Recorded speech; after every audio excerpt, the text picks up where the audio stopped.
নমস্কার। সকাল সকাল গোপালকে সেবা দিয়ে পুজো সেরে আজকের দিনটা শুরু করলাম।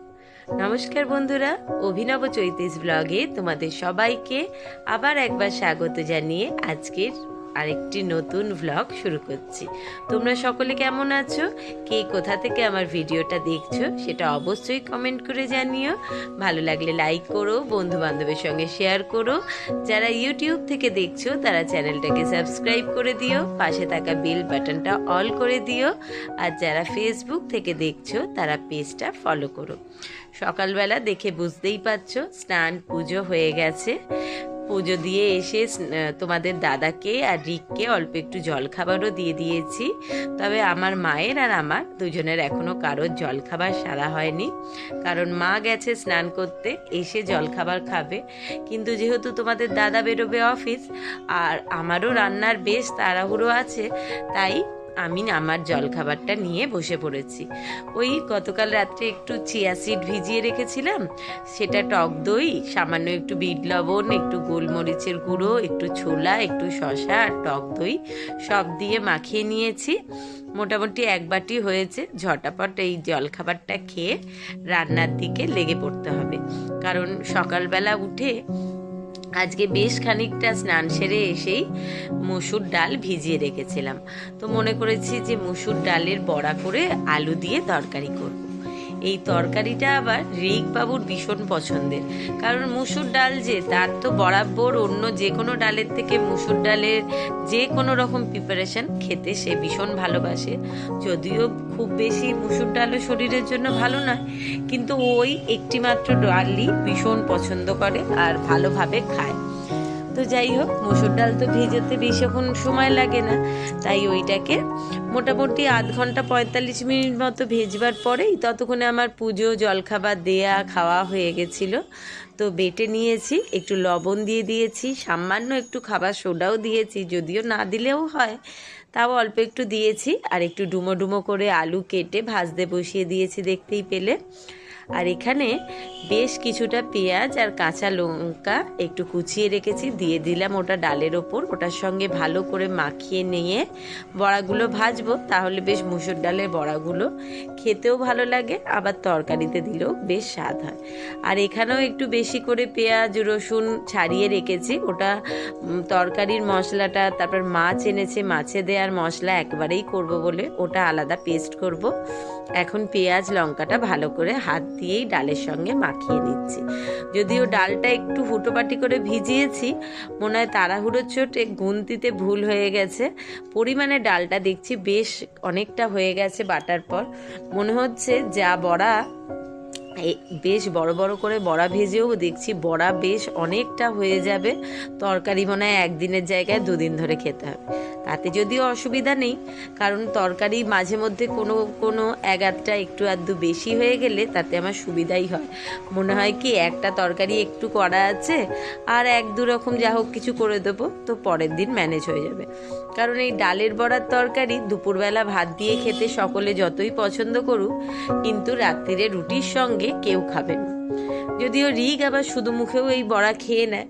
তো যাই হোক, কথা বলতে বলতে বড়াগুলো ছেড়ে দিয়েছি, আলু ভেজে তুলে নিয়েছি। এবার ঝটপট করে এই ডাল আর মানে বড়ার তরকারি আর মাছের দুরকম মশলাই তৈরি করে নেব। পেঁয়াজ রসুন আদা কাঁচা লঙ্কা একসঙ্গে পেস্ট করে, আদাটা দিইনি, আদাটা পরে গ্রেট করে নেবো, যেহেতু ছাড়ানো নেই তাই ওটা পরে করব।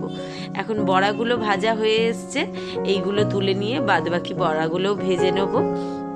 কারণ তোমাদের দাদা আবার আজকে বলেছে রাত্রিবেলা একটুখানি কষা করে কিমা করতে, আর রুটি হবে তার সঙ্গে, তো সেই জন্য আনতেও গেছে।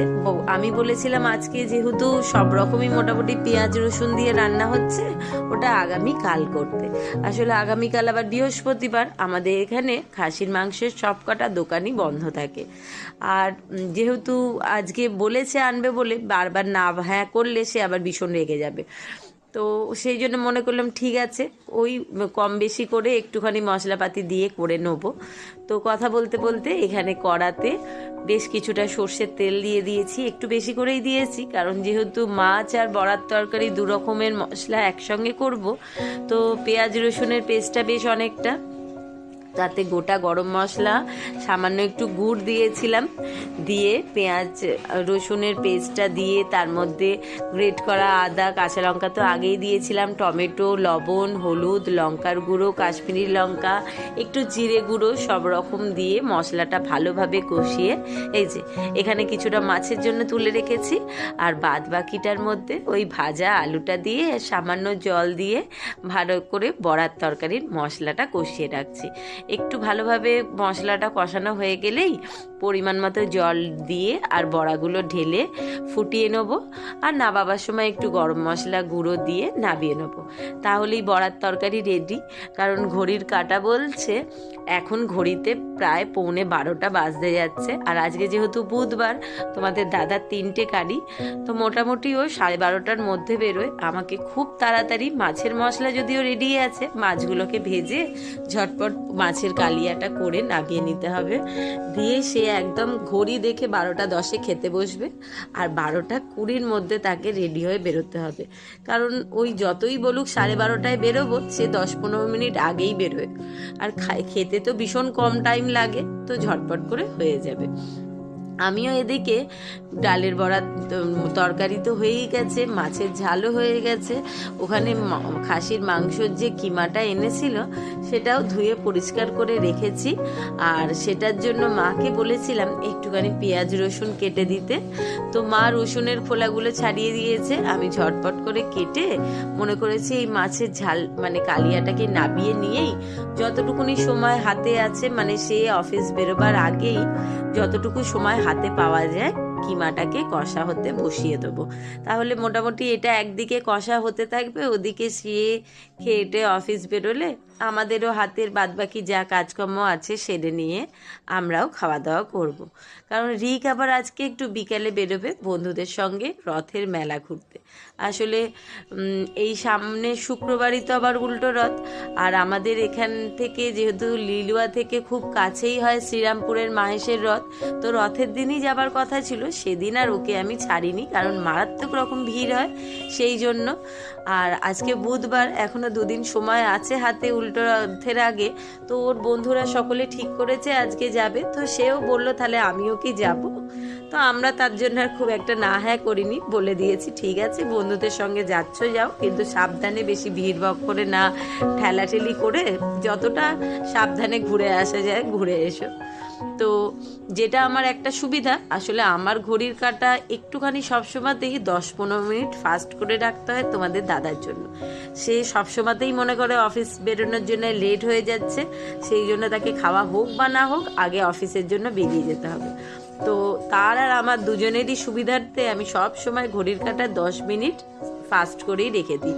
আর এই ফাস্টের চক্করে কাঁটাটা যে কখন বেড়ে 15 মিনিট হয়ে গেছে সেটা জানা নেই।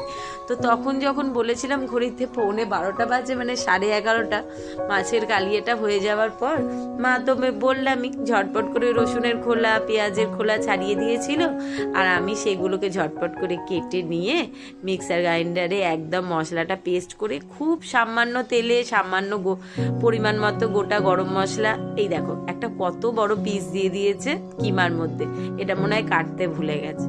যাই হোক ওই একই সঙ্গে দিয়ে দিই, কারণ এটা আর আলাদা করে কাটবো না, কারণ এটার ভেতরে একটু দেখছি হাড় আছে, বটিতে কাটলি না এর ধারটা নষ্ট হয়ে যাবে, আর ছুরি দিয়ে তো কোনোভাবেই কাটা যাবে না, তাই ওটা যেমন আছে থাক।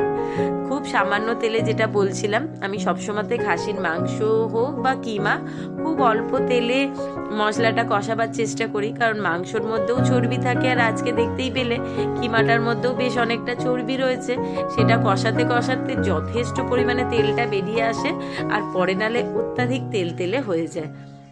তাই যতটা সম্ভব কম তেলে মশলাটাকে কষিয়ে নিয়ে কিমাটা দিয়ে দিই, তাহলে ওর থেকে তেল বেরোতে থাকলেই বাদবাকি রান্নাটা সুন্দর করে কষাতে কষাতে সেদ্ধও হয়ে যাবে, আর পুরো তেলটা বেরিয়েও যাবে। পেঁয়াজ রসুন কাঁচা লঙ্কার পেস্টটা কষানো হয়ে যেতে তার মধ্যে আদা, টমেটো, কিমা সব একসঙ্গে দিয়ে দিয়েছিলাম। এবার লবণ, হলুদ, লঙ্কার গুঁড়ো, কাশ্মীরি লঙ্কা মোটামুটি সব কিছু দিয়ে দিয়েছি, আর এটা কষাতে কষাতেই এর মধ্যে তোমাদের দাদাও স্নান করে চলে এসছে। তাকে খেতে দিয়ে তার খাওয়া হয়ে গেছে। এখন সে অফিস বেরোবার জন্য জামা কাপড় পরে রেডি হচ্ছে। ততক্ষণে আশা করছি মশলাটাতে সামান্য কষানো হয়েই এসছে। এখনও তো বেশ খানিকক্ষণ অল্প অল্প করে জল দিয়ে ঢাকা দিয়ে কষানো হবে। এটা কষাতে কষাতেই তোমাদের দাদা বেরিয়ে গেলে আমার কটা জামা কাপড় মেশিনে দেবার আছে কাচতে, সেইগুলো দিয়ে আসবো। আসলে এই কিমাটা তো সম্পূর্ণই আমি কড়াতেই করি, প্রেসারে দিই না। তো আস্তে আস্তে ঢাকা চাপা দিয়ে সিমে গ্যাস রেখে খুব আস্তে আস্তে হতে বেশ খানিকটা সময় চলে যায়। আর আস্তে আস্তে ঢাকা চাপা দিয়ে একটা কাজ করবার থেকে এটা বসিয়ে নাড়াচাড়া দিয়ে আবার অন্য কাজও সেরে নেওয়া যায়। তো মোটামুটি তোমাদের দাদা রেডি হয়ে গেছে। এখানে একটুখানি কষাটা তুলে রাখলাম যে রিক এসে টেস্ট করে বলবে লবণ লঙ্কা সব কিছু ঠিকঠাক আছে কি না, কারণ এই সমস্ত জিনিস টেস্ট করতে সে ভীষণ এক্সপার্ট, খুব ভালোবাসে। তো যাই হোক, এদিকে কষাটা হোক, আমি একটু ঢাকা চাপা দিয়ে যাই, আগে দাদা বেরোচ্ছে দেখে আসি, তারপর আবার এদিকে নাড়াচাড়া করা যাবে।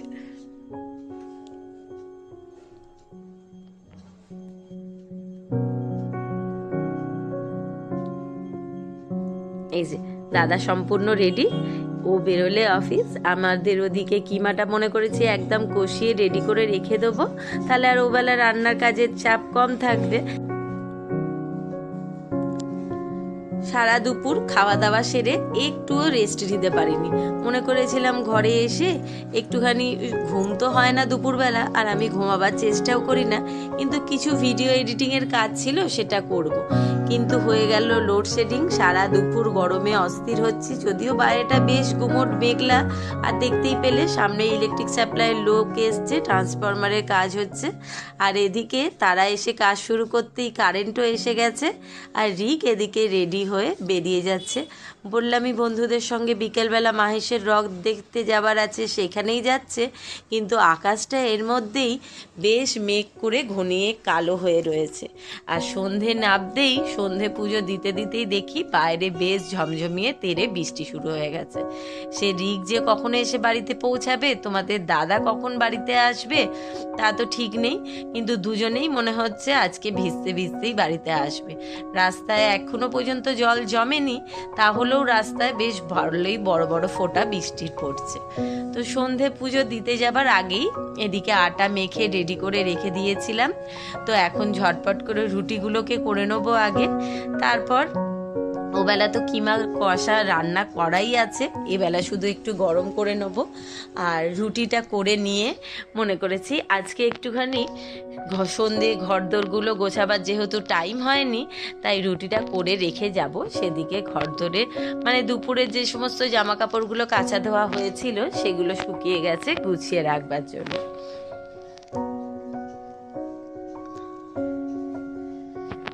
রুটি করে ঘরের জামা কাপড় গোছাতে গোছাতেই ছেলে আর বাবা দুজনেই একসঙ্গে ঢুকেছে। আসলে রিক ওখান থেকে এসে বাবাকে ফোন করেছিল, ওর বাবাও ততক্ষণে এসে গেছিল কাছাকাছি। তো ওই গিয়ে রিককে লিলুয়া থেকে নিয়ে বাড়িতে এসছে, তাকে চা করে দিয়ে এই দেখো এই সময় হচ্ছে ভারী মন খারাপের সময়। বাজারে এসে গেছে বড় বড় ফজলি আম, এক একটা মনে হয় 500 করে ওজন। তাই তোমাদের দাদা কিনে এনেছে, সেই আমগুলো কেটে রাখবো। রুটি তো হয়েই গেছে, আর এখানে কিমাটাও একদম গরম করে রেখে দিয়েছি। আর ওদিকে একটু স্যালাডে শুধু পেঁয়াজ আর লেবু কেটে রেখেছি রাত্রে রুটির সঙ্গে খাওয়ার জন্য। মোটামুটি সারাদিনের রোজ নামচার কাজ সবই গোছানো কমপ্লিট। এখন সকলে রেডি হয়ে বসে রয়েছে, তোমাদের দাদা আসলেই একসঙ্গে খাওয়া দাওয়া সেরে নেব। তো চলো আজকের ভিডিওটা তাহলে এখানেই শেষ করলাম। সবাইকে শুভরাত্রি জানিয়ে সকলে ভালো থেকো, সুস্থ থেকো, টাটা।